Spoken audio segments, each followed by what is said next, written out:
Saint-Cyr un officier qui s'appelait Manza, autant pour moi. Je vais vous relater rapidement, en une minute, comment ça s'est passé. Omar Bongo, jaloux de son pouvoir, enfin du pouvoir qu'il a estimé son pouvoir, qui était un pouvoir divin hérité de ses ancêtres, ne voulait pas entendre parler de multipartisme au Gabon. Il ne voulait pas entendre parler d'opposition. Il a créé son parti sur les cendres du BDP, donc son parti du nom du PDG, et il estimait que le Gabon était trop petit pour qu'il y ait une démocratie, pour qu'il y ait plusieurs partis politiques. Et il estimait que si opposition il devait y avoir, ça devait être à l'intérieur de son parti, du PDG. Et à partir de là, pour bien asseoir son pouvoir, il s'est lancé dans une terreur. C'est-à-dire que les gens étaient hyper surveillés, ils s'inspiraient un peu de ce qui se faisait sous l'Union soviétique, où les uns espionnaient les autres, les supérieurs dans l'armée ou dans les forces de défense et de sécurité espionnaient certains qui eux-mêmes étaient espionnés par leurs subalternes et autres. C'était une paranoïa totale. Tout le monde était obligé de participer au 12 mars, la fête nationale qui dépassait le 17 août. Pour la petite histoire, c'est adolescent dans les années 90 que j'ai découvert en réalité que le 12 mars n'était pas la fête de l'indépendance, indépendance entre parenthèses, mais la fête d'un parti politique. Oui, parce que tout le monde était obligé de participer à ça, même nous au primaire, on nous faisait défiler, etc. Bon, j'ai eu la grâce de ne pas défiler parce que ça s'est arrêté, si je me rappelle bien, oui, chez nous à Gobouquet 2, c'était les CM1 et CM2 qui défilaient. Je crois que ça s'était arrêté en 90 ou 91, je sais plus. Donc juste l'année où je devais défiler. En CM2, je crois que j'étais en CM2. Et là, dans la terreur que Omar Bongo, le père politique, spirituel et en sorcellerie d'Oligui Nguema, dans sa terreur, il fomentait comme ça. Ok. Voilà. Attendez. Voilà. C'est quelques petits rigolos d'Oligui qui viennent. Donc dans sa terreur, il fomentait comme ça des pseudo-coups d'État, des pseudo-tentatives de ci, tentatives de ça. Et donc pour bien terrifier, pour bien terroriser les Gabonais, qu'est-ce qu'il faisait? Il les exécutait en plein air. Il appelait la foule, il amettait la foule et demandait à la foule d'assister. Lorsqu'il le faisait, naturellement, on voyait toujours à la fin un officier qui venait, qui donnait le coup de grâce. Donc c'est ce qui s'est passé en août 1985 concernant le capitaine Manza. Le capitaine Manza a été arrêté, je crois, vers mai 1995. Quelque chose comme ça. Il n'a fait que 3 mois de prison, 3 mois de détention. Un jugement expéditif a eu lieu, et ça n'a pris que 2 jours. Et à la suite de ces 2 jours de procès expéditif, il a donc été assassiné, il a donc été exécuté sous les ordres d'Omar Bongo, sous les ordres du régime. Jamais culpabilité n'a été présentée au peuple gabonais. Jusqu'au jour où nous parlons, jamais la culpabilité du capitaine Manza n'a été présentée. Si je vous en parle aujourd'hui, c'est parce que toutes les personnes qui sont tombées sous le régime dictatorial d'Omar Bongo, qui ont été accusées de tous les maux, de mettre en péril l'atteinte à la sûreté de l'État, de rébellion, de tout ce que vous voulez là. Hein. Vous savez tous les chefs d'inculpation dont ils sont chefs et maîtres. Jamais aucune de ces victimes n'a vu sa fameuse culpabilité montrée au peuple. Je vous en parle, c'est parce que Oligui Nguema va dans la digne lignée de ses successeurs. Voilà quelqu'un qui a fait un coup d'État mûri, qui a entourloupé le peuple, qui a menti au début, qu'il faisait le coup d'État, c'était pour rendre le pouvoir aux civils, qui a menti à ces civils qu'au final, c'était lui le civil dont il parlait, qui a dit que ça devait être des élections libres et indépendantes, mais qui a mis en place des lois pour écarter tous les hommes politiques qu'il a trouvés, qui a mis en place des lois taillées sur mesure pour lui, qui a quand même violé les propres lois qu'il a mises en place, parce que étant ministre de l'Intérieur et de la Défense, il ne pouvait pas se présenter, mais c'est pas grave, c'était lui la loi, il a quand même violé. Il a mis en place tout un stratagème qui visait à dire au peuple gabonais que c'était lui le changement et l'avenir du pays, et le seul challenger qui s'était choisi, donc Alain-Claude Bilye-Binzé, dont il avait pris le soin auparavant de diaboliser, de faire comprendre que le mal entier du pays de ces 14 dernières années, c'était Alain-Claude Bilye-Binzé. Donc, il s'est arrangé à faire en sorte que le débat politique soit faussé. D'ailleurs, connaissant ses carences, connaissant... bonsoir, grand frère. Connaissant ses limites et ses carences, connaissant sa médiocrité en politique, en finance, en gestion et autres, il a refusé tout bonnement de débattre, d'avoir un débat politique avec un quelconque adversaire, encore moins avec Alain-Claude Bilye-Binzé, qui n'a cessé d'insulter, vraiment de montrer que c'était quelqu'un qu'il détestait. Et on a appris plus tard que parce que tout simplement, lorsque ce dernier fait son coup d'État et qu'il propose à Alain-Claude Bilye-Binzé de prendre le pouvoir, eh bien ce dernier a refusé, estimant qu'il ne voulait plus être le valet de qui que ce soit. Donc, Oligui Nguema s'est taillé un boulevard en faisant comprendre à la population que c'était lui le changement, l'avenir du pays, et que voter une autre personne, en l'occurrence Alain-Claude Bilye-Binzé, c'était voter le PDG. Pourtant, le PDG qui était censé avoir disparu est le parti principal qui l'a soutenu et avec qui il s'est appuyé.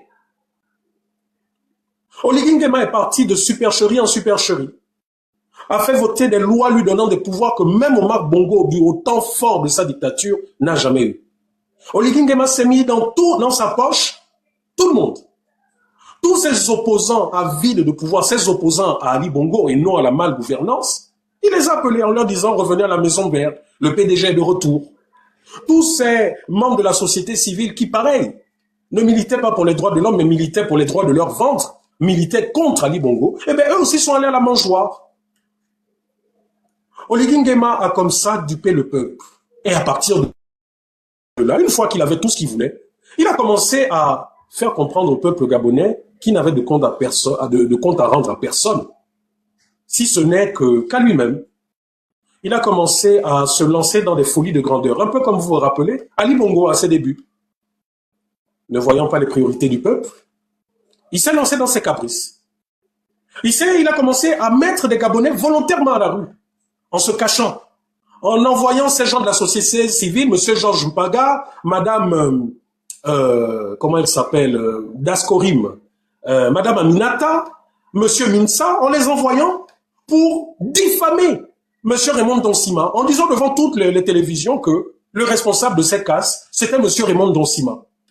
Le pauvre, entre parenthèses, a porté plainte, mais jusqu'aujourd'hui, cette plainte est dans un tiroir. Comme quoi, on peut diffamer certains, hein, et avoir des procédures qui s'accélèrent à la vitesse grand V, et diffamer d'autres, et avoir des procédures jetées dans des tiroirs parce que on agit au nom d'Oligui Nguema. Donc, Oligui Nguema, depuis là, n'a cessé de contribuer au malheur des Gabonais, mettre des Gabonais à la rue, sortir, se faire filmer en demandant aux Gabonais de le supplier, qu'il faut demander à Papa Oligui qu'il soit magnanime pour qu'il trouve une solution au problème que lui-même a créé. Voilà en substance, depuis 2 ans ce que la population vit. Depuis 3 ans. Depuis 3 ans, on nous a dit que le Gabon allait mal, qu'on a trouvé le pays totalement pillé par les Bongos. Jamais on a présenté aux Gabonais la situation réelle du pays, dans tous les secteurs. Jamais on a fait un audit qu'on a présenté aux Gabonais pour bien remuer le couteau dans le populisme. On nous a même parlé de Delta Synergie, parce que le commun des mortels au Gabon sait que le pouvoir des Bongos, c'était Delta Synergie, grosso modo. On nous a fait sortir, oui, des belles paroles, oui, que voilà, audit Delta Synergie et patati et patata. Jusqu'à ce jour, aucun Gabonais n'a vu le moindre audit, ou du moins la moindre audit. Jamais aucun Gabonais n'a vu le moindre centime, le moindre rapport détaillé de tout l'argent qui a pu être récupéré au Bongo, aux Océnies et à Tutti Conti.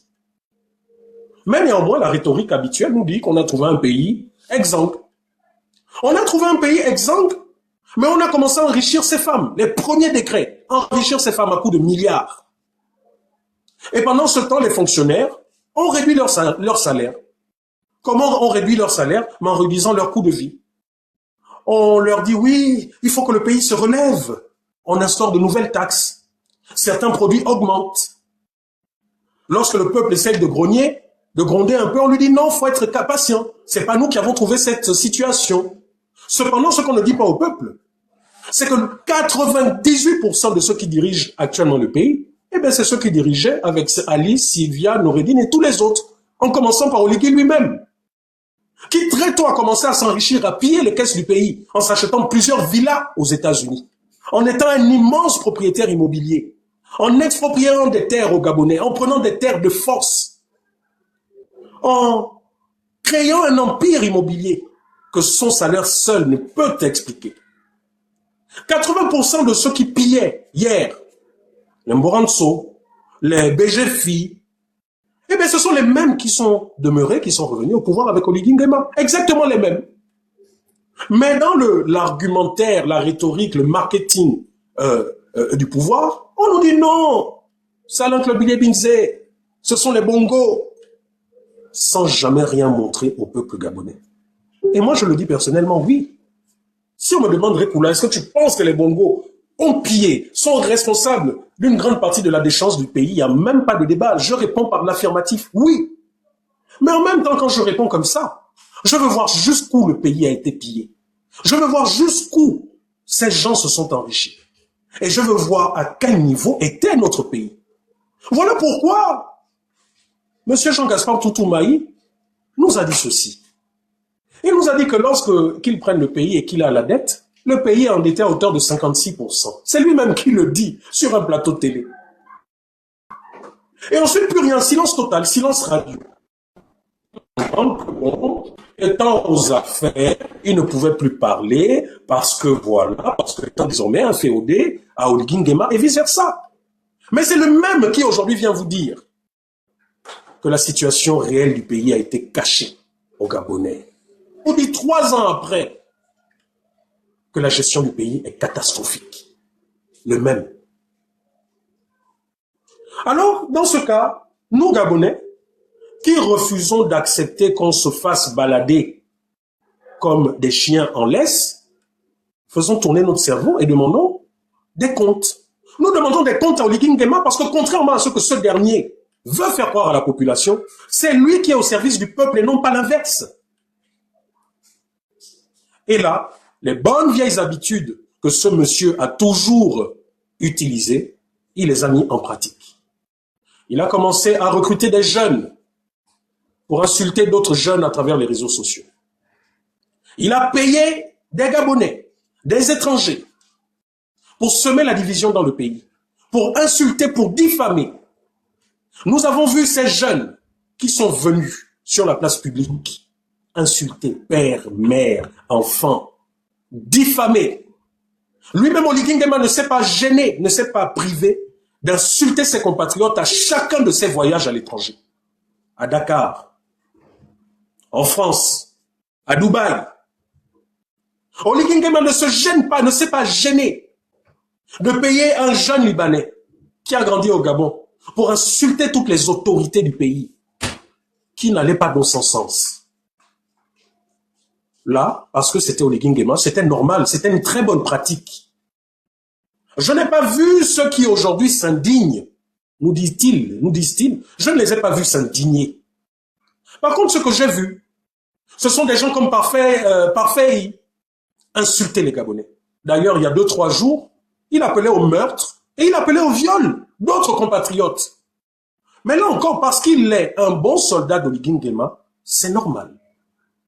J'ai vu Stéphane Zeng avec Landry Amian qui ont pris leur téléphone, qui ont insulté, qui ont diffamé en direct. Là encore, c'était normal, parce que c'était des bons petits toutous, des bons soldats d'Oligui Nguema. J'ai vu des gens comme les Bitom, les Otetse, ils sont nombreux, prendre leur téléphone à visage découvert, insulter, diffamer. J'ai vu des gens comme votre chocolat des filles venir à travers les réseaux sociaux, commencer à faire de la politique, insulter, diffamer, prendre des sexes en plastique, jouer, insulter père et mère en pleine télévision nationale, chose même qui n'avait jamais été vue au Gabon. Mais comme c'est un bon soldat d'Oligui Nguema, là encore c'est normal, ça passe comme crème. J'ai vu des gens prendre la nudité d'autres femmes, faire du chantage, faire des lives en disant oui, comme vous êtes contre Oligui Nguema, nous allons prendre votre nudité et nous allons la rendre publique. J'ai vu ces gens faire des lives, prendre même des sous-vêtements, prendre des vidéos des nudes, poster. Je n'ai pas vu la moindre indignation d'une quelconque autorité dans le pays. J'ai vu les mêmes partisans organiser des plans, souhaiter la mort, organiser des guet-apens à d'autres compatriotes. Diffamer. Je n'ai pas vu la moindre indignation d'une pseudo-société civile à 2 balles ou de ces objecteurs de conscience aujourd'hui. Je n'ai vu personne. J'ai vu des Gabonais parce qu'ils étaient contre Oligui Nguema, menacés, insultés quotidiennement. Vous allez mourir en France. Oligui Nguema lui-même a dit d'ailleurs que vous allez rester dans le froid, vous ne rentrerez plus au Gabon. Ça, c'est normal, parce que c'est Oligui Nguema. Il a tous les droits. Oligui Nguema peut comme ça avoir recruté ce jeune Libanais qui a grandi au Gabon, nazi, en lui demandant d'insulter, de diffamer des pères et des mères gabonais. Mais là, c'est normal, c'est Oligui Nguema. C'est lui la loi. Mais il y a quelque chose que je ne comprends pas. Lanler est un ami intime d'Oligui Nguema. Lanler a été utilisé par ce pouvoir, par tous ceux qui sont là, dirigeants, qui dirigent, qui sont de ce régime. Ils ont l'habitude, depuis des années, de s'écrire, de s'envoyer de l'argent sur le dos du contribuable. Ils ont l'habitude de faire leur coup bas. Voilà que ces derniers règlent, comme ils ont toujours fait, leur compte. Aujourd'hui, il y en a qui, curieusement, s'en émeuvent. Il y en a, curieusement, qui sont en train de déchirer leurs habits, taper sur leur poitrine, parce que vraiment, là, ils sont morts. Mais je me rappelle en même temps que la première à avoir traité Oligui Nguema de chien avec sa mère, c'était Patience Dabani. Je crois bien que c'était cette dame, Joséphine Kama, qui a traité Oligui de chien. Ce n'est pas moi, Rekula, qui le dit. Un chien qu'on a nourri, etc. Vous vous rappelez que je vais envoyer ça sur WhatsApp, lui et sa mère, etc. Oligui Nguema. Je me trompe ou c'est Patience Dabani qui avait commencé avec ça? Je n'ai vu personne s'indigner dans ce pays. Aujourd'hui, maintenant que Lanler a réglé ses comptes comme il l'a toujours fait, hein, à sa manière, hier quand il le faisait, lorsqu'Oligui tu l'utilisais contre Ali Bongo, tu trouvais ça normal. Et la population aussi a acclamé. Oh oui, un Gabonais chaud vraiment, qui est courageux, qui a lavé la famille présidentielle. Vous, Gabonais, bande hypocrite, enfin, quand je dis Gabonais, bien sûr, je parle de certains, hein, les UDBistes et autres. Vous êtes nombreux, vous avez acclamé. Oh oui, oh Lanler, machin. Vous l'avez encouragé dans ça. Et maintenant qu'aujourd'hui, les armes utilisées par Oligui en personne se retournent contre lui, vous avez le culot de jouer les effarouchés. De qui vous vous moquez? De vous-même ou des Gabonais que vous martyrisez et qui aujourd'hui demeurent silencieux? Parce que la vérité, de toutes ces vidéos que nous voyons, de toutes ces pseudo-indignations, je ne vois pas le peuple, hein. Je ne vois pas le peuple s'exprimer. Par contre, ce que je vois, et c'est vérifiable, ce sont les mêmes milices qui étaient sous la coupole du PDG.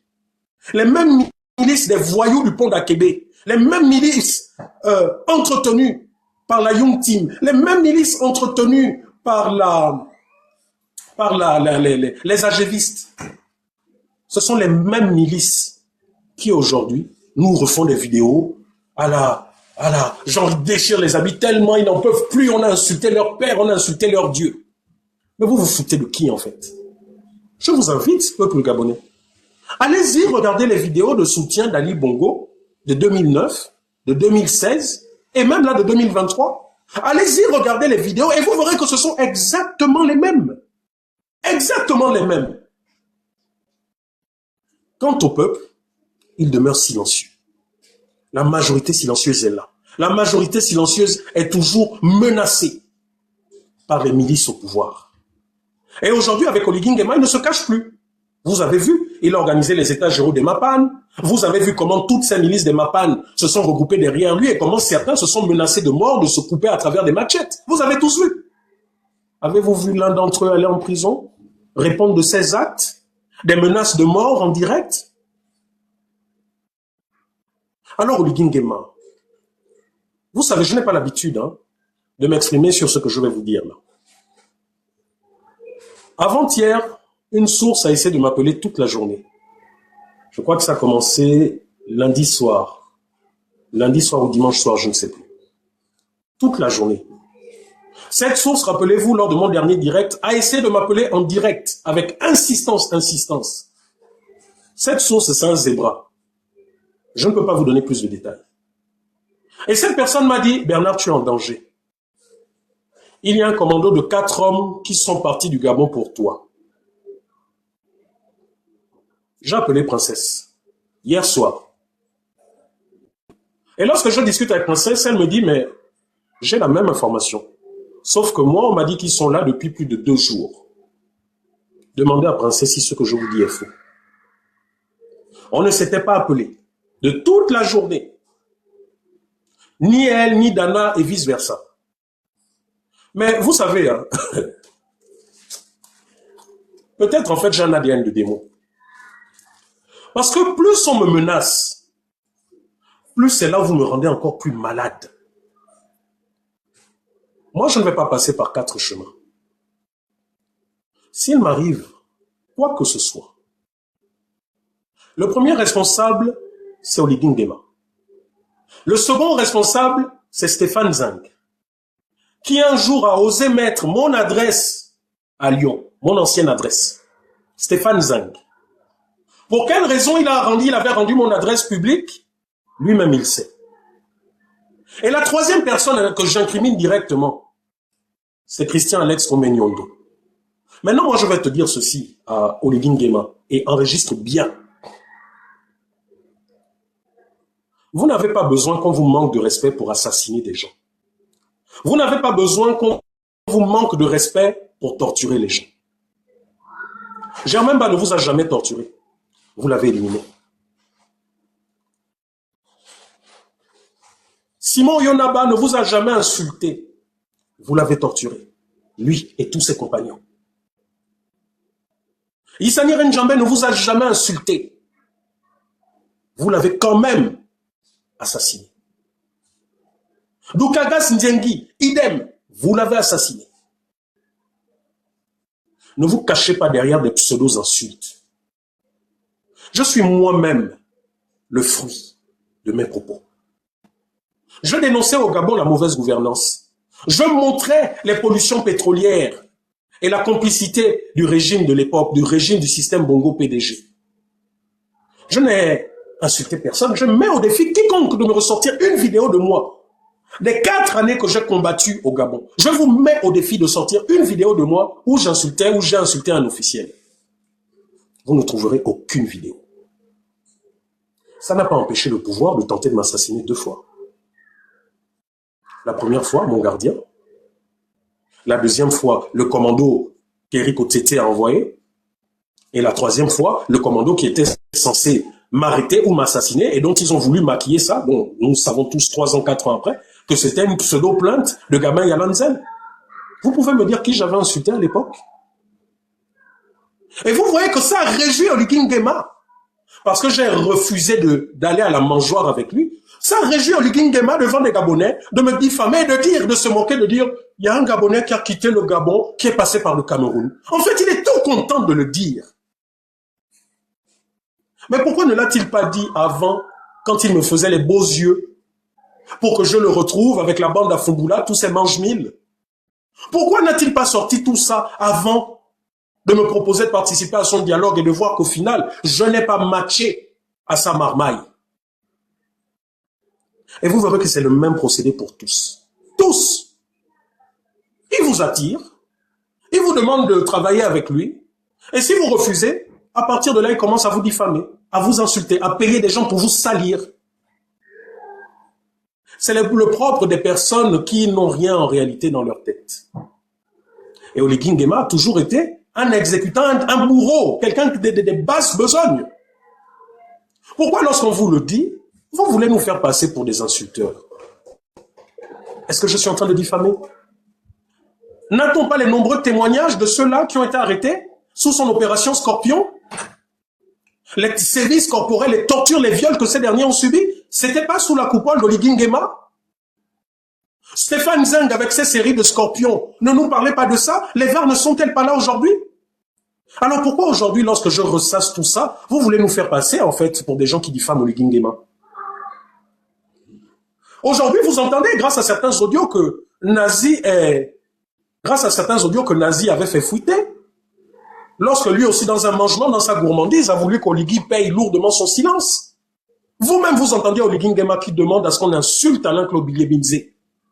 Qui dit au petit, voilà, tu fais comme ci, comme ça. Maintenant, vous comprenez pourquoi ce dernier pouvait dire tout ce qui voulait insulter tout le monde au Gabon, parce qu'il avait la certitude directe d'Oligui Nguema. Rien ni personne ne pouvait lui faire quoi que ce soit. Aucun procureur, aucun magistrat au Gabon ne pouvait toucher le doigt à cet enfant. Et qu'est-ce qui change aujourd'hui? Aujourd'hui, Nazi a été remplacé par toute la ribambelle de racailles que vous pouvez voir. Vous pouvez voir ces derniers, quelqu'un qui sort de nulle part, et qui se permet d'insulter, par exemple, le professeur Albert Ondoosa. Ah oui, comme c'est Albert Ondoosa, on peut l'insulter, on peut le diffamer. La HAC ne fera aucun communiqué. Le procureur de la République ne se saisira pas de ça. Oligui Nguema, moi je te disais une chose, et je dis à tous les Gabonais, que si mon sang doit couler, ou le sang d'un de mes proches, le sang d'Oligui et de ses proches aussi coulera, ne vous en faites pas. Si mon sang doit couler, le sang de Stéphane Zeng et de Danger et leurs proches vont couler. Je vous le dis, je ne me cache pas. Je ne serai pas le Germain Mba de cette génération. Je ne serai pas le Issani Renjambé de cette génération. Je ne serai pas la Martine ou Labou de cette génération. Vous avez trop fait couler le sang des Gabonais et on vous a regardé. J'appliquerai la loi du talion œil pour œil et dent pour dent. Oligui Nguema, tu avais la possibilité de faire en sorte que les Gabonais se réconcilient. J'ai cru, lorsque tu as voulu qu'on se rencontre et que nous discutions. Tu as tout fait pour me convaincre. Tu m'as mis au dialogue dans l'une des commissions les plus importantes. Mais tu as sous-estimé ma capacité à vouloir véritablement de la vérité pour ce pays. Oligui Nguema, je te le dis clairement. Si tu penses que tu feras comme Omar Bongo, tu te trompes. Parce que nous, les Gabonais, nous en avons marre. Vous nous privez de nourriture, vous nous privez d'eau, vous nous privez d'électricité, vous nous privez d'école, vous nous privez d'université. Vous vous enrichissez, milliards pour vos épouses. Meilleures universités du monde entier pour vos enfants. Pendant que les Gabonais ont faim, demandent des hôpitaux. C'est un arc de triomphe qu'on va nous construire au bord de mer à coût de plusieurs milliards. Et depuis hier, je vois vos publicités qui montrent ce bâtiment, machin fini. Alors je vous pose la question à vous, Gabonais, et à tous ces crevards du pont d'Akébé. Maintenant que c'est fini, vous mangez cet édifice? Cet édifice vous soigne? Oligui Nguema, tu as envoyé tes gens pour tenter de m'assassiner avec princesse ou je ne sais trop quoi. Je ne fais que te le dire. Ne me rate surtout pas. C'est toi qui définis la lutte. Hein? Nous avons lutté contre toi, nous luttons contre toi avec notre bouche, avec notre cerveau. Toi, tu luttes contre nous par la violence verbale, par la violence physique, par l'abus d'autorité. Maintenant, tu veux franchir le pas des assassinats. Je dis bien, ne me rate surtout pas. Parce que si mon sang coule, ou le sang d'un de mes enfants coule, je parle là devant les autorités françaises, devant les services de renseignement, parce que je ne me cache pas. Je dis juste que je me bats, je suis un non-violent. Mais si vous m'imposez la violence, acceptez que cette violence se retourne vers vous. Je n'ai pas mis au monde des enfants, ou moi-même, je ne suis pas venu au monde pour être vos esclaves ou pour être vos machins. Que ça soit clair. Donc si tu envoyais tes gens là, ne me ratez surtout pas. Je dis bien, et je parle là à visage découvert, je n'ai pas besoin de me cacher. Ne me ratez surtout pas. Stéphane Zeng vous a dit où j'habitais, donc facilement vous allez retrouver où je suis, ou je ne sais trop quoi. Et je ne refuse de vivre dans la terreur, je vous le dis. De la même manière que j'étais au Gabon, je refusais de vivre caché en planque, je refuse de vivre ici en France dans la terreur. Et s'il y a des gens qui doivent vivre dans la terreur, c'est ceux qui martyrisent les Gabonais. Pas les Gabonais innocents, qui demandent de l'eau et de l'électricité pour tous. Que ce soit clair.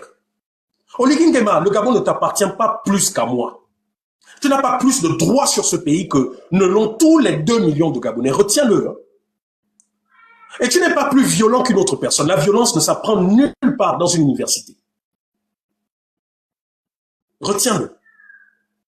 Tous ceux qui ont créé des rébellions là ne sont pas nés avec des milliards ou je ne sais trop quoi.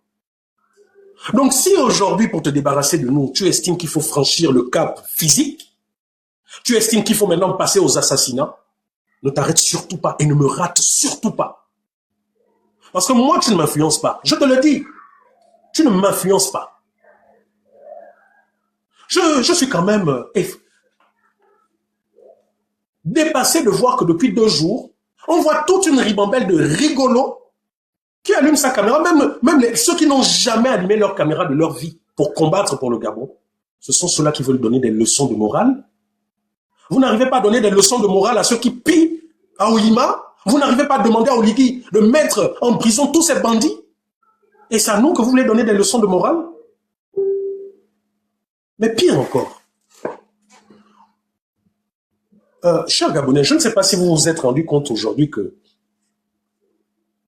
tous ceux qui font des vidéos aujourd'hui, ce sont les milices personnelles d'Oligui Nguema. Vous savez à quoi servent ces milices? Vous savez à quoi servent tous ces voyous-là du pont d'Akébé que vous voyez, tous ces gens-là?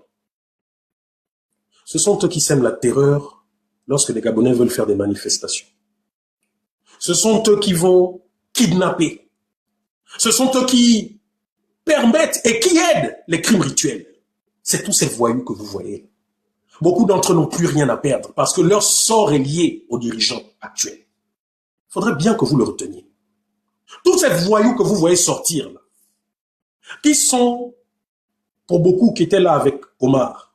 Ensuite, ils sont passés chez Ali. Les mêmes qui sont chez Oligui. Si vous vous posez la question de savoir comment ça se fait qu'on arrive à kidnapper des gens ne voient jamais rien, c'est tous ces jeunes que vous voyez. Beaucoup d'entre eux ont du sang sur les mains. Beaucoup d'entre eux détiennent des secrets de ces hommes politiques. Vous vous rappelez de ce jeune compatriote, il y a quelques mois, qui a été déjà crime rituel? Vous vous rappelez? Vous vous rappelez dans quelles conditions il a été retrouvé? Il a fallu que la famille Anzayon fasse une battue, bloque un certain périmètre, où le corps était toujours caché. Et le corps a réapparu, on ne sait comment. Vous vous rappelez qui était à l'origine de ça? Des jeunes désœuvrés. Des jeunes toujours proches de ces hommes politiques. Mais je pensais que depuis qu'Oligui Nguema est venu, que nous ne vivrions plus ça, les crimes rituels.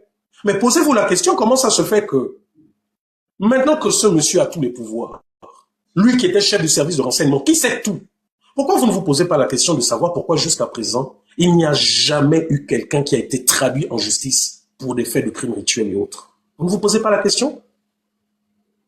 Eh bien parce que ce sont les mêmes. Oligui Nguema sait, parce qu'il a vécu, grandi avec toutes ces personnes. Je ne pense pas qu'Oligui Nguema terminera son mandat. Je ne pense pas. Cet homme a les mains trop sales et souillées de sang. Et le sang des innocents ne fait que crier vengeance. Toutes les lois qu'il est en train de mettre sur place pour museler le peuple, tout est en train de se retourner contre lui. Ce que j'aime avec le peuple gabonais, c'est que le peuple gabonais est résilient. Il est comme un chien. Le chien, vous le prenez, vous prenez un bâton, vous tapez, il va pleurer, il va pleurer. Il va arriver un moment où il va s'arrêter et il va commencer à grogner. Il va commencer à grogner. Et là, à ce moment, si le maître n'a pas l'intelligence d'arrêter de frapper, il se fera mordre méchamment. Oligui Nguema, ça va t'arriver. Crois-moi. Parce que vous savez, la majorité des dictateurs, lorsqu'ils arrivent avec cet esprit, avec ce démon qui prend possession de, regardez, tous font exactement la même chose. Idi Amin Dada, les Saddam Hussein, les Kadhafi, tous font exactement la même chose. Ils arrivent, ils changent toutes les lois du pays. Tous les pouvoirs sont concentrés sur eux. Et ce sont eux qui ont le détecteur des ennemis de la nation. Ce sont eux qui décident d'éliminer qui. Mais tous finissent toujours de la même manière. Écrivez-moi en commentaire, citez-moi un seul dictateur qui est mort de sa belle mort? Citez-moi un seul. Si jamais ils sont morts de leur belle mort, c'est en exil, loin de leur nation, abandonnée. Tous. Même Omar Bongo ne fait pas exception. Lui qui, se rendant compte à la dernière minute que son pays n'avait aucune structure médicale digne de ce nom, lui qui s'est vu vomi par la France, est allé mourir loin de la terre de ses ancêtres, en Espagne. Tous suivent le même chemin. Tous, sans exception. Ça, c'est pour les plus chanceux. Mais pour les plus malheureux, ils finissent comme Samuel Doe, découpés. Ils finissent comme Saddam Hussein, massacrés par les maîtres qu'il servait et qui ont réussi à retourner la population contre lui. Kadhafi, la même chose, dans un caniveau. Zita, Anouchka, Oligui, de quelle manière vous voulez finir? De quelle manière vous voulez que le peuple gabonais se débarrasse de vous? Vous pensez que tout le cinéma que vous faites là, ça émeut qui que ce soit?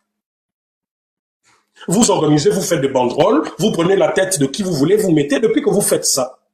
Dites-moi un peu, ça changeait quoi que ce soit à notre détermination? Depuis que vous nous menacez, depuis que vous enrichissez les maisons d'événementiel en coupant nos comptes Facebook et autres, ça nous a arrêtés dans notre soif de liberté.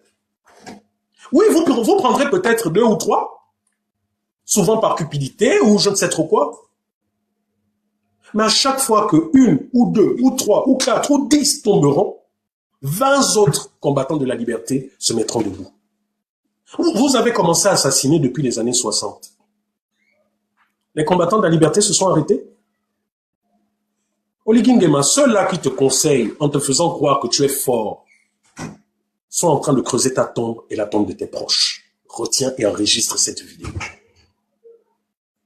Tous ceux qui te font croire que tu es fort, qu'il faut bloquer ci, il faut faire ça, sont les mêmes qui vont t'abandonner le jour J. Aussi vrai qu'ils ont abandonné Ali Bongo en même pas 24 heures. Même pas 24 heures, ils ont abandonné Ali Bongo. Les mêmes là du pont d'Akébé que tu connais, des PK, les mêmes voyous, vos mêmes milices. Parce que ces gens ne suivent que l'argent, ils ne suivent que l'intérêt. Mais ces gens, cette centaine de petits voyous de bas étage, que peuvent-ils faire face à un peuple déchaîné? Parce que ne t'en fais pas, c'est ce qui arrive. Tu affames le peuple gabonais. Tu vides les caisses de l'État gabonais pour venir déverser des milliards ici en France. Résultat, les retraités voient leur pension, pension trimestrielle là, séparée en 2. Vous savez pourquoi? Je vais vous expliquer les mécanismes. Lorsqu'Oligui Nguema vient en France et qu'il a besoin de liquidités, il va prendre les liquidités dans toutes les banques au Gabon et à la Banque des États d'Afrique centrale. Il va en France, il distribue aux udébistes, à tous les crèves-la-faim. Son député du 2e siège ou je ne sais trop quoi prend 650 000, comme ils disent, ils vont ça distribuer et autres. Et la conséquence est que quand des Gabonais qui sont affiliés à la CNSS, mais qui sont à l'étranger, parce qu'il y a des conventions, doivent percevoir leur pension trimestrielle, la CNSS s'adresse naturellement à sa banque, notamment pour l'étranger, à Citibank, si vous ne le savez pas, Citibank Gabon, qui, elle, doit procéder à des opérations d'envoi d'argent auprès de banques tiers ici, donc Citibank France ou bien les banques des différents correspondants. Mais toutes les opérations que cette banque doit passer au Gabon doit passer par une conversion en monnaie, notamment en euros, du franc CFA à l'euro. Et ça, c'est la BEAC, c'est la banque centrale qui le fait. Donc même si, parce qu'il faut distinguer 2 types de monnaie. La monnaie fiduciaire, donc en liquide, les échanges fiduciaires, vous allez au guichet, on vous remet de l'argent. Et les échanges scripturaires. Donc c'est-à-dire que les échanges se font sur l'ordinateur. La CNAMGS doit payer ses pensionnaires qui résident en France. Elle va à la banque, machin, le montant, le machin, tout se fait par ordinateur. Mais quand ça se fait par ordinateur, même si cet argent est dématérialisé, Cet argent est quand même converti au niveau de la Banque centrale des États de l'Afrique de l'Ouest, qui, elle, dispose d'une réserve bien claire, limitée.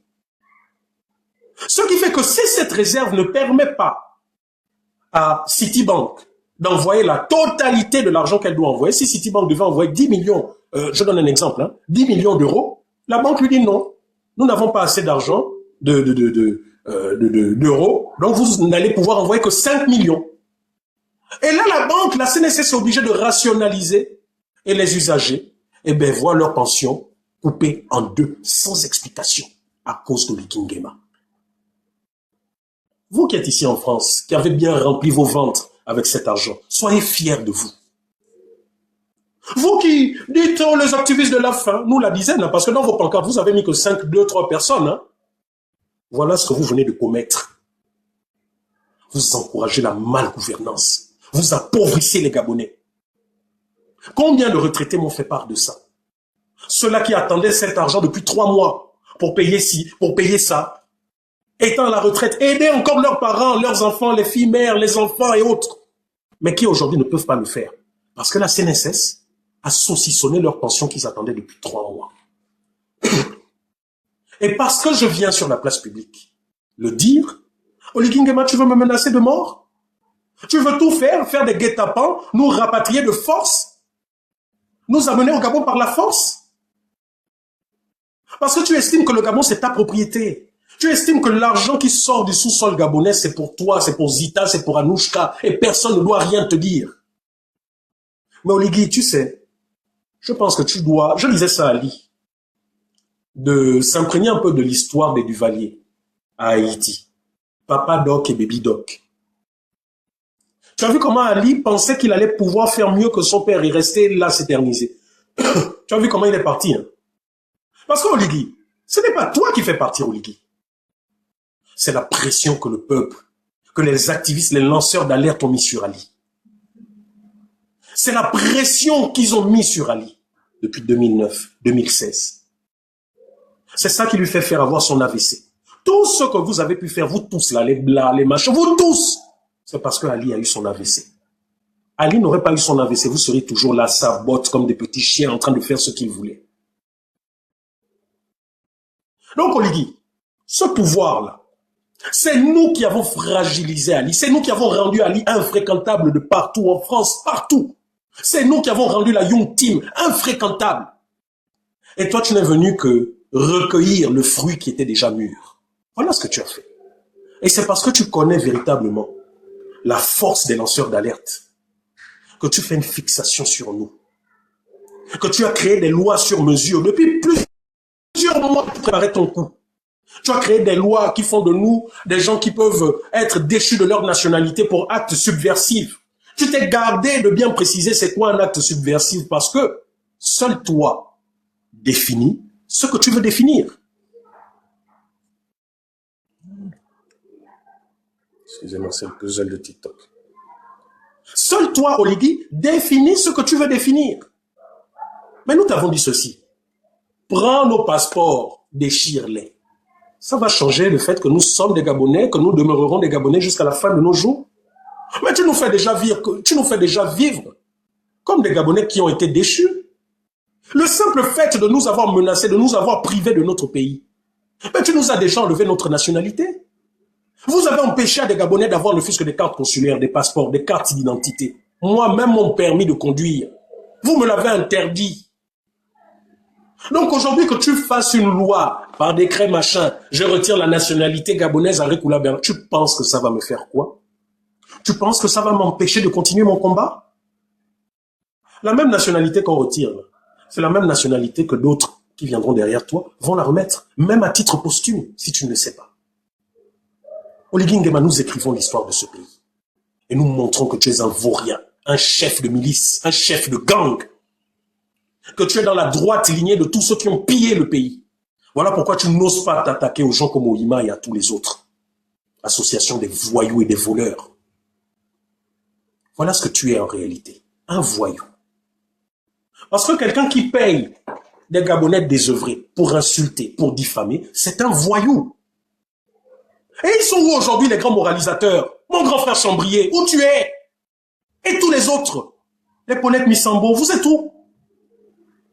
Tous les gros diplômes que vous avez, toute la grande expérience que vous avez, c'est pour faire exactement ce que vous avez décrié. C'est pour appauvrir les Gabonais. Tous les gros diplômes en économie que vous avez, c'est pour ça.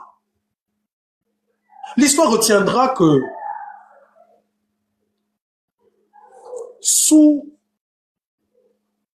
Léon Mba, la dette du Gabon était, je crois, de 2 500 000 francs CFA, quelque chose comme ça, ou 2 milliards. Sous Omar Bongo, quand il meurt, nous étions à 1300 milliards, je crois, quelque chose comme ça. Sous Ali Bongo, ça a été l'explosion, c'est passé à 7000 milliards. Et aujourd'hui, sous Oligui Nguema, nous sommes à presque 9000 milliards. Voilà ce que l'histoire est en train de retenir. L'histoire est en train de retenir que tous nos grands économistes, les Ntuntumaï, les Barreau Chambrier, tous nos grands là qui étaient les chefs de la critique, ce sont ceux-là aujourd'hui qui sont en train de détruire le pays, d'endetter les Gabonais. Oui. Sur quoi je me base? Mais sur le fait que vous avez signé, les ministres, vous êtes solidairement responsables du gouvernement. Ce n'est pas moi qui le dis. Vous êtes solidairement unis. Et si certains parmi vous ne sont pas d'accord de tout ce qui se passe, ils peuvent démissionner. Je ne pense pas qu'aujourd'hui Oligui Nguema vous empêche de démissionner. Mais vous préférez vous taire et vous enrichir. Demain, quand le pouvoir changera, vous tous vous rendrez des comptes. Je dis bien vous tous. Aucun d'entre vous ne pourra venir dire « je ne savais pas ». Aucun. Nous passons notre temps à rendre public les détournements de fonds qu'il y a partout. L'ANAC, Éric Moussavou, je te le dis, je te fais le clin d'œil, je ne t'ai pas oublié, on va reprendre les hostilités, les détournements massifs de fonds là-bas, avec ta maîtresse. Depuis qu'Oligui Nguema est venu, aucun des pilleurs de l'époque n'a rendu des comptes, mais mieux. Nous avons eu de nouveau à la GOC et partout. Vous volez le peuple. Vous volez le peuple jour après jour, chaque mois, vous volez le peuple. Mais ce peuple doit demeurer silencieux. Ce peuple, vous, grâce à vos milices, vous muselez le peuple. Mais je ne comprends pas. Vous nous chantez tous les jours que Oligui a été élu à 95%. Mais pourquoi alors autant de peur? Pourquoi vous êtes terrifiés par le peuple? Pourquoi couper les réseaux sociaux? Parce que vous estimez que... Qu'est-ce qui vous effraie tant auprès de ce peuple? Là, vous venez de sortir des affiches en montrant officiellement les ennemis de la nation. Si j'ai bien compté, nous sommes 5 ou 6. 5 ou 6. C'est 5 ou 6 personnes qui font trembler tout un pays. Un pays qui a été élu par quelqu'un, soi-disant 95%. Mais vous ne trouvez pas que c'est donc une anomalie statistique? Vous ne pouvez pas être aimé par un peuple entier et être aussi terrifié par 4 à 5 personnes. Au point de confier que si aujourd'hui des investisseurs ne vont plus avec vous dans certains projets, c'est à cause de Rekula. Parce que c'est ce qu'il a dit, là à Paris. C'est à cause des activistes. Non, Oligui Nguema. Je vais te dire. Lorsque tu réalises tes projets, le port à Nionier, le village qu'on veut raser à Ouzouri, lorsque tu fais tout ce que tu fais parce que c'est toi le chef, lorsque tu rases des maisons à Libreville parce que tu as décidé, et que tu emploies des entreprises étrangères, Oligui Nguema, si tu ne le sais pas, si tes conseillers ne te l'ont pas dit, même si ces entreprises créent des filiales au Gabon, elles sont quand même soumises aux lois occidentales, aux lois européennes. Et je t'en ai fait la démonstration avec les entreprises japonaises pour le port de Nionier que tu veux faire. Entreprises australiennes, entreprises américaines, entreprises suisses, entreprises françaises. Je t'ai dit ceci, Oligui. Rase les villages. Fais ce que tu veux. Ces entreprises, c'est pas à toi qu'elles rendront des comptes. C'est à la justice de leur pays. Et tu as commencé à voir ce que je t'avais dit avec Gunvor. Oui. Oligui, il faut dire aux Gabonais pourquoi tu as la haine, pourquoi tu as ma douleur. Pourquoi tu te permets de me cibler et de me diffamer? Parce que les actions que nous portons, que nous menons, portent des fruits. Oui, Félia, tu bloques, tu bloques. S'il y a des impolis qui viennent, tu bloques direct. Oui, peuple gabonais, ce qu'Oligui ne vous dit pas, ce qu'Oligui Nguema ne vous dit pas, c'est que beaucoup de ses partenaires sont en train de tourner le dos parce qu'ils ne veulent pas de problème. Ils ne veulent pas se retrouver aujourd'hui comme Gunvor, avoir à répondre, à avoir des comptes à rendre à la justice suisse. Vous pensez que la justice suisse est intéressée comme ça à Gunvor? Ah, ça me fait rire. Mais ce qui est encore plus bête dans tout ça, je vous dis que vraiment c'est quelque chose de bête. Tu pilles dans ton pays. Tu fais quoi de cet argent? Tu achètes des carrosses, des bolides, des belles voitures, tout. Quand tu achètes ça à l'étranger, tu n'as que deux possibilités. Soit en liquide, soit par virement bancaire. Lorsque tu es en Europe, quel que soit ce que tu veux acheter, si on voit Oligui Nguema, on voit ses proches avec des Ferrari, les enquêteurs vont se retourner vers Ferrari. Il n'y a pas 2-3 usines de Ferrari. C'est un exemple que je vous donne. Ah, on voit le président là avec Ferrari, une Ferrari. Il a acheté ça comment? Ferrari a l'obligation de répondre à la justice. Ferrari va répondre, ah, c'est Oligui Nguema qui a acheté ça. Hein? Ok. Il a acheté ça comment? Cash? Ah oui, il a acheté cash. Ferrari est dans les sérieux problèmes. Parce qu'ici en Europe, en Occident, c'est impossible d'acheter des biens en liquide au-delà d'un certain montant. C'est impossible. Écoutez bien ce que je vous dis, hein, c'est impossible. Donc si c'est en cash là, tout de suite, violation des lois, etc., etc., etc. Et là, on soulève tout le monde. Et Ferrari, et les machins, et on soulève tout le monde. Maintenant, deuxième possibilité. On a acheté en passant par des banques. D'accord. Lorsque ces banques également achètent, j'ai travaillé à la banque. Au-delà d'un certain montant, elles ont obligation de saisir certaines autorités. Obligation, c'est une formation qu'on nous fait passer à la banque. Pourquoi? Pour lutter contre le blanchiment d'argent. Lutter contre les mafieux, ceux qui vendent la drogue et autres et autres. Donc si vous achetez des gros biens par le système bancaire, il y a deux possibilités. Soit vous passez par des banques complices, qui, elles, vont procéder aux achats et ne vont pas alerter les autorités, ou alors, vous passez par le trésor public. Et oui, par la valise diplomatique. Dans tous les cas, vous vous faites choper. BGFI Bank, qui a été l'une de ces banques complices de tous les détournements de fonds depuis Omar Bongo. Allez-y, tapez combien de procès, combien de fois BGFI Bank a été cité dans les blanchiments d'argent, notamment en Afrique centrale, en Guinée équatoriale, en RDC et ici en France. Henri-Claude Oyima. Ensuite, le trésor public. Rappelez-vous l'affaire Sylvia avec les montres, les sacs et autres sur les Champs-Élysées. Les chèques avec lesquels elle payait, c'était quoi? Trésorerie payeur, la trésorerie payeur nationale, le trésor public gabonais. Donc, Oligui, tout ce que tu fais là, tous les tours de passe-passe, les biens que vous allez maintenant, vous déporter dans les Dubaï, les machins, les ceci, cela. Vous pensez que vous êtes plus malin que tous ceux qui étaient là avant vous. Vous venez, vous faites exactement la même chose. Mais mieux, vous êtes au Gabon. Vous construisez maintenant des palaces, des cités. Mais vous nous avez dit lors du procès la parodie du procès que vous avez organisé de la Young Team. Vous-même, vous nous avez dit que lorsqu'on construit, il faut des factures de la moindre brique. Gardez bien les factures de tous les biens que vous achetez. Parce qu'aussi vrai que la France est en train de tout arracher aux héritiers des Bongo, Oligui, c'est aussi vrai qu'on va arracher ça à tous tes enfants, à Zita et à tous les autres. Et vous vivrez en exil certainement, même pas au Maroc, parce que là-bas ne veut pas vous sentir. Vous allez vivre certainement à Dubaï ou dans un pays arabe où ils vont... voilà. C'est là-bas où tu vas finir tes jours. Parce que le chemin que tu as pris, c'est un chemin de non-retour. Comme tu estimes que tu as droit de vie et de mort sur les Gabonais. Mais Oligui, tu es arrivé. Hein. Toi, un vaurien qui était en Ngoni, qui a été fabriqué. Aujourd'hui, c'est toi qui estimes que tu as droit de vie et de mort sur moi, Rekula. Mais je crois que tu as... Ils sont beaucoup qui jouent dans ta tête, hein. Et c'est toi qui as le culot. Je le dis bien, je m'adresse bien au Oligui Nguema. C'est toi qui as le culot de vouloir le respect pour toi et les membres de ta famille. Mais toi, tu peux te permettre de menacer de mort des Gabonais avec leurs enfants. Tu peux te permettre de diffamer en mondovision, mais c'est toi qui joues les effarouchés. Depuis que tu essayes de faire ton populisme, que tu es devenu maintenant un activiste, un liveur, avec mon grand frère Chamberlain.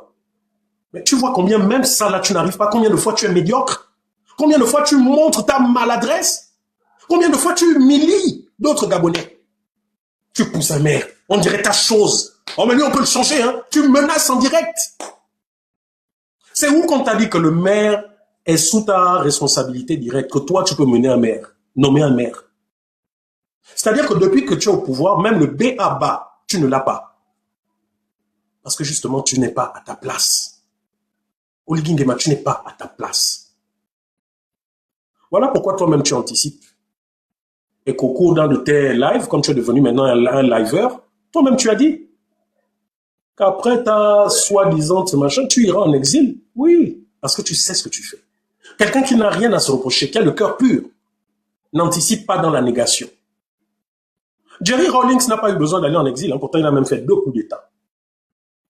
Il est resté l'un des présidents du Ghana et de l'Afrique les plus aimés. Il est mort de sa belle mort. Il pouvait se balader à Accra sans sécurité. On est tous là, on a vu. Toi, tu n'arrives plus à vivre, tu es terrifié. Même la présidence de la République, tu as peur d'y vivre. Parce que soi-disant, oh le Njobi, oh les fantômes, oh ceci, cela. Parce que tu sais que tu as fait du mal à ceux qui t'ont, comme dit Joséphine Kama, ceux qui t'ont donné à manger. C'est avec toi qu'on a découvert, qu'on a eu des preuves palpables d'actes de torture. Isaac John, bonjour, faut monter, hein, ne reste pas à la fenêtre, je te vois là. Faut monter. C'est vous qui aimez donner les conseils, mais vos conseils ne nous concernent qu'à nous. Vos conseils là ne concernent jamais vos patrons là-bas.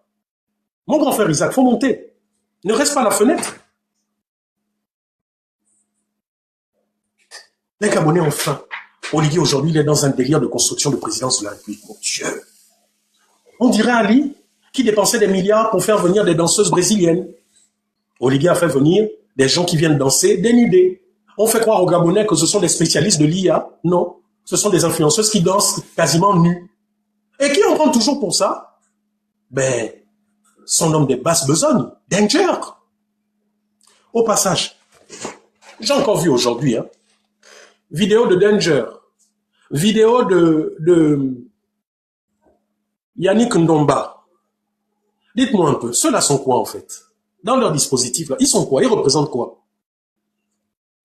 Voilà un autre avec sa barbe sale qui a repris encore à faire des lives pour nous insulter, pour nous attaquer.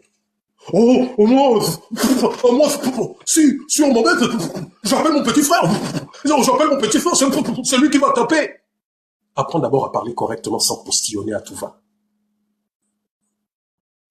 Toi, qui passais ton temps à insulter les Marie-Madeleine Boranso, à calomnier, à diffamer, impoli, aucun argument. Aujourd'hui, c'est toi qui veux te présenter comme étant, non, quelqu'un vraiment. C'est toi aujourd'hui qui dis que non, le combat est fini. Hein, pourquoi vous luttez, machin? C'est toi. Je viens de voir encore l'autre aussi, Tata Touf Touf, la même chose. Les plus grands, et vous voyez que c'est la team des plus grands sauvages. Aujourd'hui, si l'activisme est vu comme étant l'insulte, c'est à cause de cela. Parfait, Tata Touf Touf, le serpent cracheur, le cobra cracheur, à cause de cela. Mais allez-y, faites un peu, parce que moi j'ai la VAR. Allez-y prendre un peu tout leur live là. Sur 1 heure, c'est 90% d'insultes, de fesses, de machin, de ceci. J'ai même été choqué quand j'ai vu Chocolat des Filles. Non, là c'est carrément la fatale. C'est lui qui appelle le service de communication d'Oligui et c'est lui qui s'offusque de la sauvagerie ou de l'impolitesse de l'enlaire. Lui, Chocolat des Filles. Lui qui parlait des parties génitales de sa mère. Lui qui prend des sexes en plastique, qui fait tout ce qu'il fait. Lui qui insulte en public sur la télévision nationale et qui n'a jamais été inquiété. C'est lui aujourd'hui qui parle de politesse. Non, Jésus revient bientôt, c'est vrai. Parce que ça, là, c'est vraiment les signes de la fin du monde. Je vous le dis. Je vous le dis.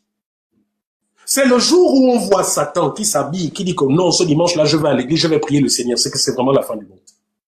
Mais qu'est-ce que devient ce Gabon, en fait? C'est-à-dire que ce sont les plus sauvages, les plus impolis. Ce sont eux qui deviennent maintenant les objecteurs de bonne conscience, de moralité et autres. Eh bébé, il est l'heure. Hein.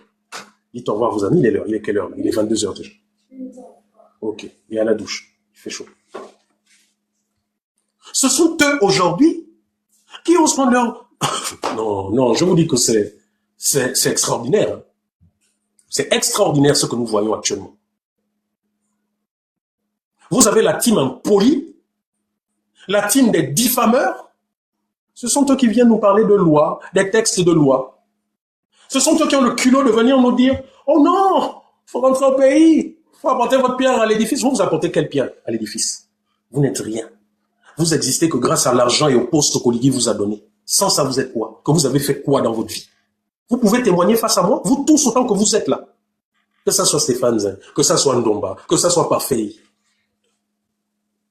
Après plus de 15 ans en diaspora, je suis rentré. J'ai construit mon entreprise. J'ai donné du travail aux Gabonais.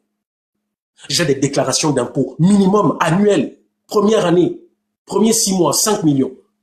Et toutes les autres années, ça a été 30, 50 millions. C'est là, je peux vous les sortir. Vous, là, vous avez fait quoi? Vous avez apporté quoi pour le Gabon? Toi, Parfait, tu as apporté quoi pour le Gabon? Quand tu gueules comme ça. Toi, militaire, tes parents, ton père général. Donc, ça veut dire qu'il a contribué à faire du mal aux Gabonais. Tu es parti en Turquie. La seule chose qu'on te connaît, ça a été les insultes à n'en plus finir. Les parents de toutes les personnes, tous les dignitaires de la République. Oh, les Marie-Madeleine, je vais la battre au calibre 12, etc., etc. On t'a chassé de Turquie. Tu es rentré en Turquie, on t'a chassé, rasé les cheveux. Voilà, Oligui, grâce à ton père, vous les généraux, les machins, on te propulse directeur général adjoint d'une administration gabonaise en violation des textes de loi. C'est ce que dit la loi gabonaise. Quelqu'un qui n'a jamais travaillé de sa vie, qui n'a jamais tenu un bic sur un bureau au Gabon, qui n'a jamais fait un stage au Gabon. Voilà les gens comme ça qu'Oligui a propulsé directeur général en violation de toutes les lois. Stéphane Zang, c'est la même chose. Dites-moi un peu que ces gens ont fait quoi pour le pays? Ont-ils déjà donné du travail à un Gabonais comme moi je l'ai fait? Ont-ils payé des impôts pendant près de 10 ans comme moi je l'ai fait? Mais c'est qu'en fait, voilà, c'est Oligui qui permet ça.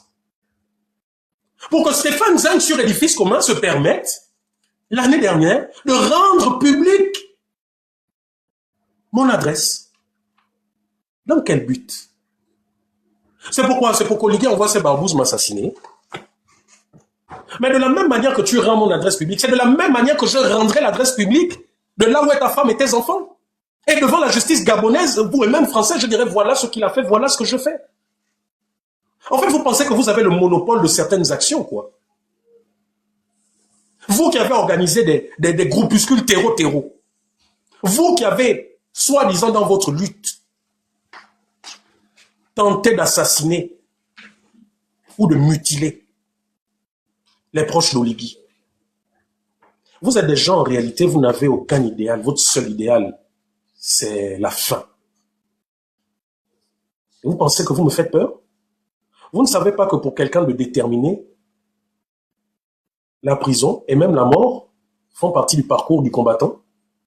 Vous ne le savez pas. Il n'y a pas un défenseur des droits de l'homme, des peuples, qui n'a été soit en exil, soit emprisonné, soit torturé ou assassiné. Je coche déjà plusieurs de ces cases. Vous là, pendant que moi, je combattais au Gabon, vous étiez où? Caché. Yannick Ndomba, lâche devant l'Éternel. L'autre en Turquie, qui insultait, oh, j'arrive au Gabon avec mon calibre 12, lâche devant l'Éternel. En soi-disant toutes ces années de combat, n'a jamais osé mettre les pieds au Gabon. Tata Touf, n'en parlons même pas.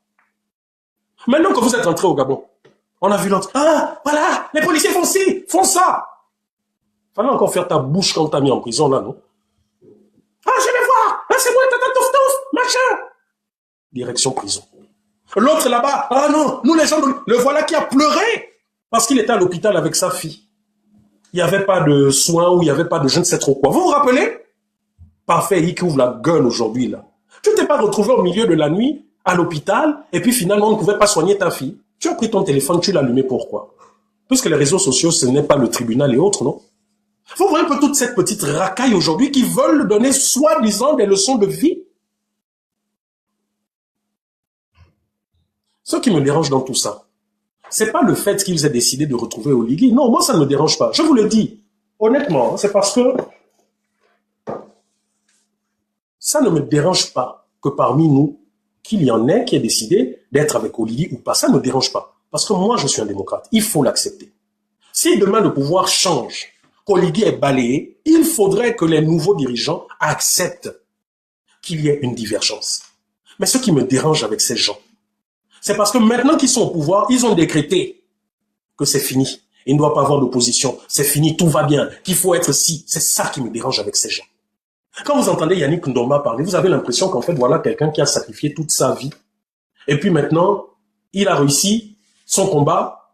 Il a réussi à faire partir Ali. Et puis c'est fini. Ça s'arrête net là. Il n'y a plus de discussion, il n'y a plus d'opposition, il n'y a plus rien. Allez-y l'écouter. C'est ce qu'ils disent. Mais pourtant, lui, qu'est-ce qu'il a fait? Rien. Il était au Gabon, il travaillait à la CNAMGS. Il a été viré. Il a encore essayé de travailler à je ne sais trop quoi. Il a été viré. Ensuite, il est venu faire la vie ici en France. Yannick Ndomba n'a jamais quitté le Gabon parce qu'il était persécuté. C'est parce qu'il était nul. Regardez, allez-y, écoutez les témoignages de ceux qui travaillaient avec eux.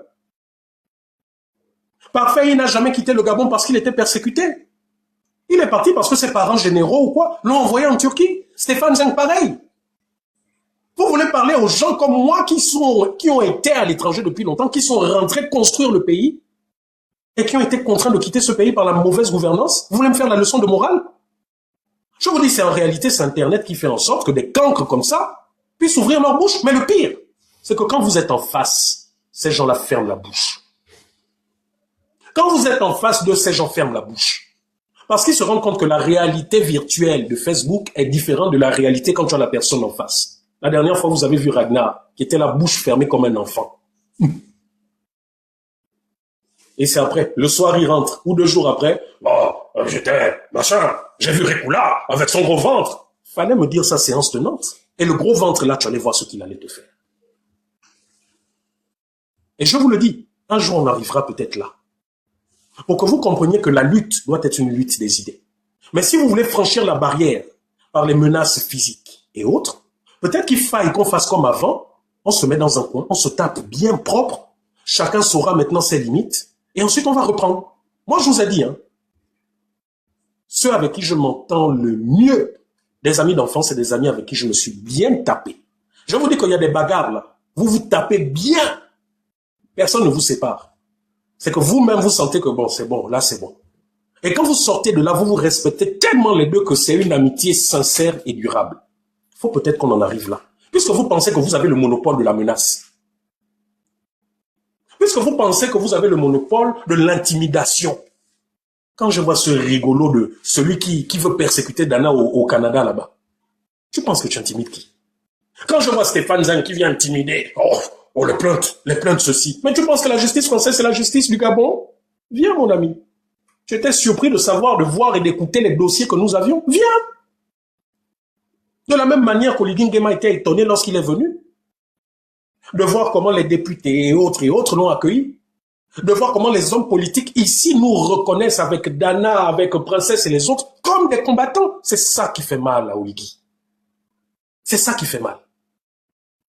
Voilà pourquoi ils dépensent énormément d'argent pour nous faire passer pour des insulteurs. Voilà pourquoi vous voyez, ils font tout un tas de bruit autour de ce que Lanler a fait. Si vous me posez la question, oui, je dirais que Lanler est allé quand même un peu loin. Il n'aurait pas dû le faire. Mais ça les arrange. C'est du pain béni pour eux. Grâce aux insultes de Lanler, allez, vous avez vu, ils ont fait des pancartes, ils s'attaquent à Lanler, mais vous avez vu que c'est nos visages à tous qu'ils veulent mettre. Mais moi, voilà ce que je fais. Et je vous invite, vous tous, à faire la même chose. Gardez les images de tous ceux-là qui appellent au meurtre, au crime. Gardez les images de toutes ces personnes. Ces personnes rendront des comptes. Parfait a appelé au meurtre de Lanler, au viol de Lanler. Gardez tout ça. Je vous le dis, personne ne sait quand le 6 va devenir 9. Comme disait un grand penseur, personne ne sait quand la pomme de terre, où il ne faut pas confondre la pomme de terre à l'Angleterre. Ils sont là, Oligui, mais ils ne savent pas que ce qu'Oligui sait, eux, ils ne le savent pas. Quand Oligui va prendre son avion avec Zita et Anouchka, ils n'auront leurs yeux que pour pleurer. Voilà pourquoi vous voyez des gens comme les Chambriers et certains, vous les voyez parler, vous les voyez faire des déclarations. Qu'est-ce que tu veux, mon bébé? Mais il faut paramétrer. Là, ça risque de tomber chez moi. Attends, je coupe le Bluetooth. 2 secondes, on a famille. Ah ben, ça passe pas. Tu t'es douché? Ok, oui, tu peux. Voilà que tu es en train de faire ça. Oh. Ok, c'est bon. Ah ben oui, hein, papa poule, hein. Comme c'est Nicolas déjà. Donc je vous disais que toutes ces personnes-là, les mêmes voyous, les Chrysos, tous ces gens, vous vous rappelez Chrysos, ce voyou-là, qui est venu agresser Suzanne Barra. Suzanne Barra a insulté quelqu'un. Vous avez tous vu en direct. Elle est venue faire son live pour contester la présence d'Oligui. Elle a insulté quelqu'un. Elle était devant les policiers français. Qu'est-ce qu'il a fait? Il est venu, il a agressé au cou une femme. Je n'ai pas vu les mêmes voyous des Akibé là sortir pour dire qu'ils étaient scandalisés de l'agression d'une femme. Vous étiez où à ce moment? Vous tous là, vous étiez où? Vous étiez où?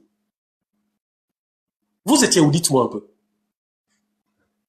Quand vous nous insultez, nos pères et nos mères, c'est bien, c'est correct. Maintenant que l'on insulte copieusement Oligui et sa famille, on doit trembler.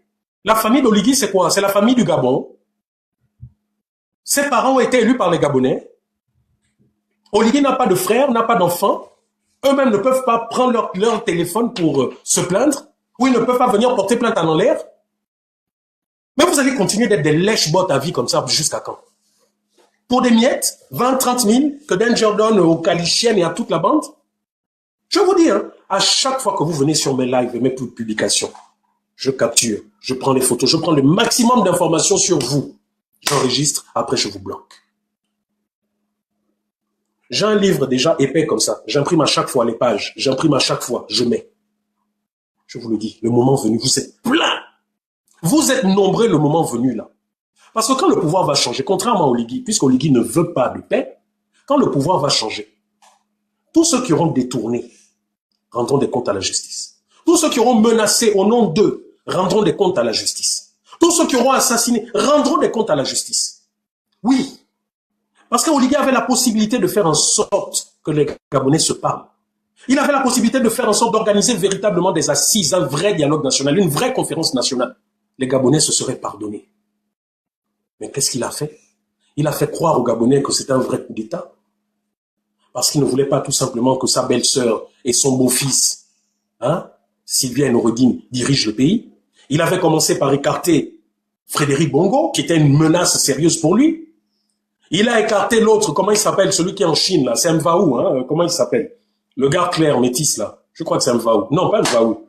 Oh, comment il s'appelle? Le gars clair métis, là, qui était aide de camp d'Ali un moment. Pareil, il a écarté. Modo bloqué la main des faits. En tout cas, les modos vont faire. Hein? Il a écarté. Envam, voilà exactement Envam. Il a écarté Envam. Après écarté Envam, il fait son coup d'État. Non. Olivier, tu penses vraiment que tu es plus malin que tous ceux qui étaient là avant toi, quoi. Tu penses vraiment que tu es plus malin que tous ceux qui étaient là avant toi. La vérité, c'est que tu vas suivre le même chemin et plus vite que tu ne le penses. Regarde, tout ce que tu touches n'est que ruine. Tu es allé te prostituer aux États-Unis. Regarde la réponse de Trump. Pour une casquette qu'on t'a donnée tel un enfant, tu étais tout content. Ah, je suis l'ami de Trump. Trump t'a dit qu'il a des amis. Même les Européens là ne sont pas ses amis. Regardez le Gabon au niveau de l'international où on se place. Nous qui étions enviés en Afrique centrale de tous les autres, de tous les pays en matière de diplomatie, en matière d'économie. Aujourd'hui, le Gabonais est devenu la risée. Même des trucs comme le consulat des États-Unis où on pouvait avoir des visas pour les mêmes, si encore c'était vous-même, hein, parce que c'est ça aussi, même si c'était vous-même. Mais ça faisait quand même la fierté des Gabonais de savoir que, voilà, hein, le Gabonais est respecté dans certaines ambassades, dans certains pays. Aujourd'hui, nous sommes la risée.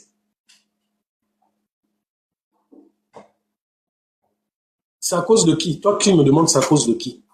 C'est certainement pas à cause des lanceurs d'alerte et des activistes. C'est à cause de ceux qui ont ruiné ce pays.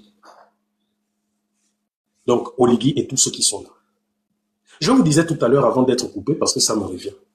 Vous tous les petits mange-mille qui vous mettez devant là, est-ce que vous voyez, vous avez vu tous les hommes politiques là sortir et faire le cinéma que vous faites là? Qu'est-ce qui s'est arrêté? Oh. Est-ce que vous les avez vus sortir faire tout le cinéma que vous faites? Est-ce que vous voyez ces hommes politiques là sortir, s'offusquer? les ministres, là même les Laurence Ndong, vous les voyez sortir. Est-ce que vous voyez les enfants de Laurence Ndong, de Chambrier, de tous ces gens-là des OIMA, vous les voyez sortir pour dire que, oh non, on est contre ce que Lallière a fait, machin. Vous les voyez sortir. Parce qu'ils savent que quand le 6 va devenir 9, ils auront des comptes à rendre. Voilà pourquoi tous ces gens que je cite là demandent même à leurs enfants de rester loin des réseaux sociaux. Leurs enfants sont là, ils suivent, mais avec des faux comptes. C'est vous les premiers qui allez payer le prix. Vous qui passez notre temps à nous menacer de mort. Vous qui passez votre temps à menacer nos familles. Vous qui passez votre temps à nous envoyer en exil. C'est vous les premiers qui allez subir le changement. Croyez-moi. C'est-à-dire que même les plus modérés, à un moment donné, quand tu fais du mal à quelqu'un pendant de nombreuses années, cette personne va d'abord se dire, bon, je me venge d'abord un peu. C'est ce que vous êtes en train de faire. Vous êtes en train de nous radicaliser. Et moi, je vous le dis, hein, je ne me cache pas. Je suis quelqu'un, je suis pour la non-violence. Voilà pourquoi, d'ailleurs, j'ai des différends avec certains activistes qui jouent les radicaux. Vous me voyez régulièrement, je n'ai pas besoin de citer des noms. J'ai du mal avec certains activistes qui jouent les radicaux parce que la radicalité n'amène qu'au malheur. Mais l'être humain a ça de particulier que quand vous vous attaquez à l'être humain, vous tentez de le tuer, de le mutiler, de le menacer. Naturellement, il ne peut pas vous répondre avec un sourire. C'est pas possible. Non. Quoi dire? Mais si, il doit en avoir. Si. Et arrêtez de m'interrompre, les bébés, s'il vous plaît. Regarde là, en haut. Oui, là, le vert.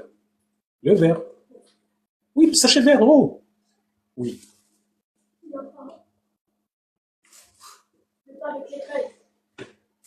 Bon, ne me dérangez plus, hein, de grâce. J'ai perdu le fil de ma pensée. Quelqu'un peut me rappeler ce que je disais? Nicolas, vraiment, tu me déranges, hein, tu me fais perdre le fil de mes idées. Quelqu'un peut me rappeler en commentaire, s'il vous plaît, j'ai perdu complètement le fil. Voilà, les radicaux, merci. Vous savez, moi, je suis quelqu'un... je suis un passionné d'histoire. Je suis un passionné d'histoire et vraiment d'histoire de tous les pays, hein, tous les pays. Et notamment des pays qui ont connu de forts troubles politiques, des changements, des coups d'État, et même les empires. Et s'il y a une chose qui est sûre, c'est que les États qui connaissent des changements par la violence sont des États qui restent profondément perturbés. C'est-à-dire que regardez vous-même la Côte d'Ivoire, par exemple, regardez le Rwanda, ce ne sont pas des États stables, ce ne sont pas des États calmes, ce sont des États qui sont maintenus sous menace policière. Ce sont des États qui peuvent s'embraser à tout moment.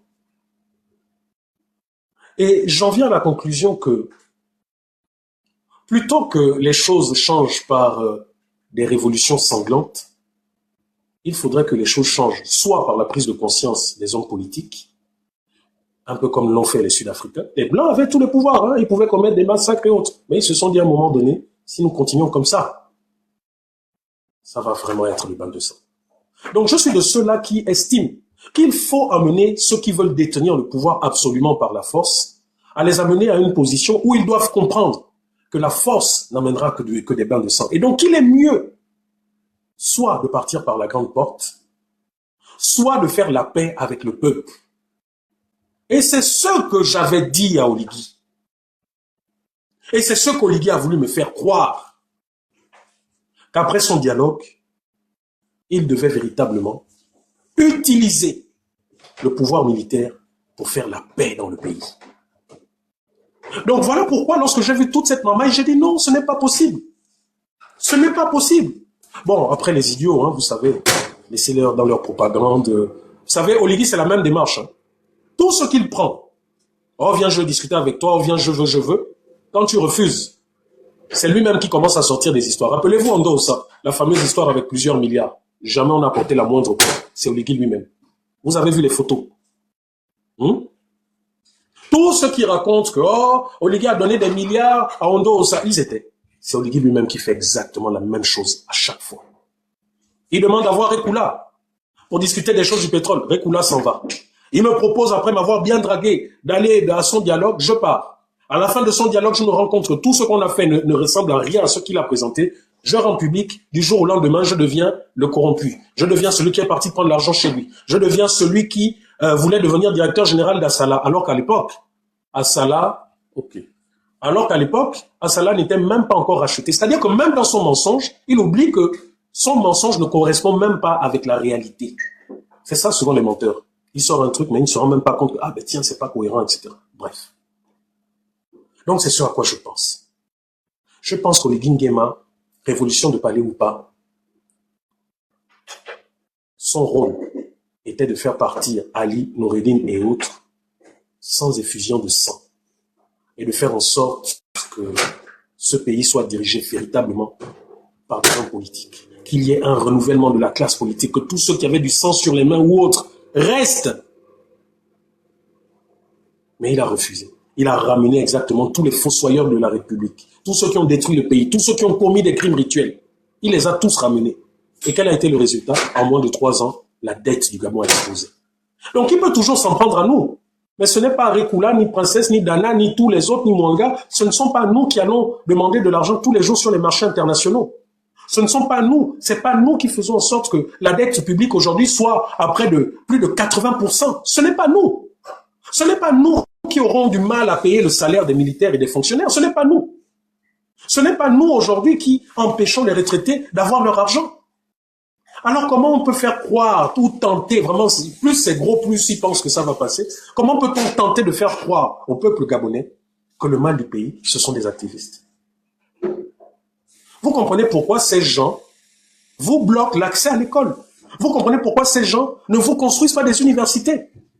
On peut dépenser des milliards en 2-3 ans, en 2 mois pour un bâtiment qui n'a aucune utilité au bord de mer, un bâtiment qui va rouiller avec l'air marin.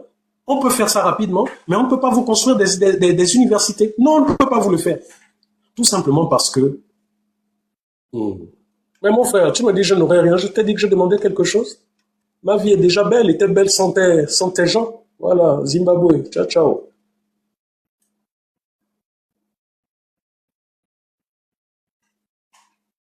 Donc voilà ce qui est en train de se passer. C'est-à-dire, le véritable danger pour les dictatures, ce ne sont pas les lanceurs d'alerte, ce sont les gens éduqués. Si aujourd'hui je peux m'exprimer ainsi face à vous, c'est parce que j'ai été éduqué. C'est parce que mes parents se sont sacrifiés, m'ont donné une éducation. C'est parce que mes parents se sont sacrifiés, j'ai vu l'extérieur, j'ai vu ce qui a été fait ailleurs. Et c'est ça qui a toujours fait mal à Omar Bongo et à tous les autres. Attendez. La fée monte, le Gabon avance, je te fais monter. Fais monter la fée, s'il vous plaît.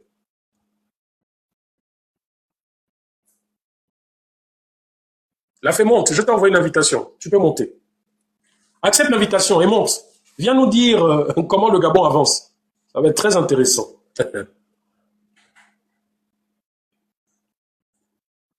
Vous voyez, c'est ça. C'est-à-dire que ce sont les mêmes qui viennent, qui vous insultent, mais qui vont dire, oh non, les activistes insultent. Mais eux peuvent se permettre d'insulter. Quand vous leur demandez de parler, ils ne peuvent pas. Parce que ce sont des voyous qui sont en mission commandée. C'est tout. Hier, il devait y avoir la diffusion de l'entretien que j'ai eu sur Télé Sud, hein, l'ancienne chaîne du nom de 3A Télé Sud. Bon, pour des soucis de planning là-bas, c'est reporté à demain vendredi. Mais ce que je ne vous ai pas dit, c'est que j'ai été invité sur ce... Non, vraiment les choses de ce pays. Ce sont les udébistes qui ont demandé à cette chaîne un débat. Parce que lorsqu'Oligui Nguema était là, ils sont passés quelques jours après. Et sur le panel, il y avait le grand frère Noël Bilogué, que vous connaissez, représentant de PG Diaspora. Et il y avait des chroniqueurs, je crois, sénégalais et ivoiriens. Donc Mike Ngonga et un autre ont demandé à la chaîne, on veut. La chaîne a dit, ok, il n'y a pas de souci. C'est un débat sur le Gabon. Et puis en face, il devait y avoir un certain Rekula. Écoutez bien ce que je vous dis. À quelques heures du début de l'enregistrement de l'émission, quand votre député, distributeur d'argent liquide, a appris que c'était Rekula, qu'il avait en face de lui, il a poum. Il a fui. Il a fui à la dernière minute. Parce qu'il a senti qu'il n'avait pas le niveau en termes d'échange sur la politique actuelle de son patron. Et c'est ça les kunabélistes. Vous verrez que ce sont les champions, ils vont vous réciter tous leurs éléments de langage. Oligui Oye, Oligui ceci, le pays avance, le machin. Comme vous venez de voir là, la fée, machin. Maintenant, quand en débat, vous leur dites, OK, le pays avance, à quel niveau? Voilà ce que dit telle loi. Voilà ce que vous faites. Qu'est-ce que vous en dites? C'est le bug total. C'est des gens qui sont plus enclins à venir faire des petits commentaires, à faire des raids. Vous allez sur mes pages Facebook, quand je publie là, vous allez voir peut-être 30 commentaires négatifs et avec des insultes. Vous allez croire que c'est le peuple hein, qui s'exprime. Allez-y dans leur compte, vous allez voir des comptes verrouillés avec un ami, 2 amis. L'armée numérique mise en place par FEI. C'est tout cela que vous voyez dans les lives. Vous ouvrez une nouvelle page parce qu'on vous a attaqué. Vous allez voir plein de nouvelles demandes, plein de demandes là. Ce sont ces gens. Pourquoi? Pour signaler votre page. Ah, le retour de mon grand frère Isaac John. Ouais, grand frère, monte. Monte. Moi, je comprends pas. Je ne sais pas, mon grand frère, je ne t'ai jamais insulté. Je ne t'ai jamais manqué de respect. Une fois, tu m'as interpellé sur un live hein, à ton retour du Gabon. Maintenant, à chaque fois que tu viens, je te vois, je veux te faire monter.